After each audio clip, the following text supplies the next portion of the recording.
Welcome to AP power news.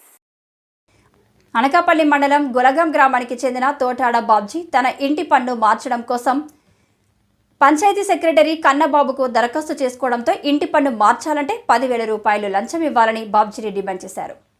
దీంతో ఇద్దరి మధ్య 7,000 ఒప్పందం చేసుకుని ఈ రోజు సెక్రటరీకి ఇవ్వాల్సి ఉండగా బాధితుడు బాబ్జీ ఏసీబీ అధికారులను ఆశ్రయించారు. దీంతో రంగంలోకి దిగిన ఏసీబీ అధికారులు సెక్రటరీ కన్నబాబు 7,000 లంచం తీసుకుంటుండగా రెడ్ హ్యాండెడ్ గా పట్టుకున్నారు.